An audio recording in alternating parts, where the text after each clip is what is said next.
যখন পরিবারের দায়িত্ব মাথার উপরে এসে যায়, আস্তে আস্তে রঙিন পৃথিবীর সাথে সম্পর্ক ছিন্ন হতে থাকে।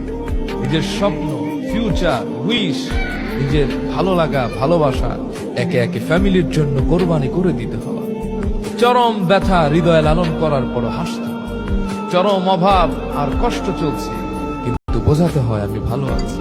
অভিনয় করতে হয়, কারণ আমার পেছনে আছে আমার ফ্যামিলি। আমি যদি একবার ভেঙে পড়ি, আমার গোটা ফ্যামিলি অস্তিত্বহীন হয়ে পড়বে। কারণ এখন আর আমি নিজের জন্য বাঁচি না, আমি বাঁচি আমার ফ্যামিলির সুখের জন্য। আমি কাঁদবো, কিন্তু আমার ফ্যামিলি মেম্বার্সরা যেন একটু হাসে, তারা যেন একটু আনন্দে বাঁচে, জন্য আমি আমার জীবনটাকে বাজি ধরি। একবার যে ব্যক্তি এই দায়িত্ব নিয়েছে, সে জানে পৃথিবীটা কত কঠিন, কত মায়াহীন, নিষ্ঠুর। এই পৃথিবীর বাস্তব রূপ তারাই জানে যারা ফ্যামিলির দায়িত্ব নিয়েছে। যখন পরিবারের দায়িত্ব মাথার উপরে এসে যায়, আস্তে আস্তে রঙিন পৃথিবীর সাথে সম্পর্ক ছিন্ন হতে থাকে। নিজের স্বপ্ন, ফিউচার, উইশ, নিজের ভালো লাগা, ভালোবাসা একে একে ফ্যামিলির জন্য কোরবানি করে দিতে হয়। চরম ব্যথা হৃদয়ে লালন করার পর হাসতে হয়।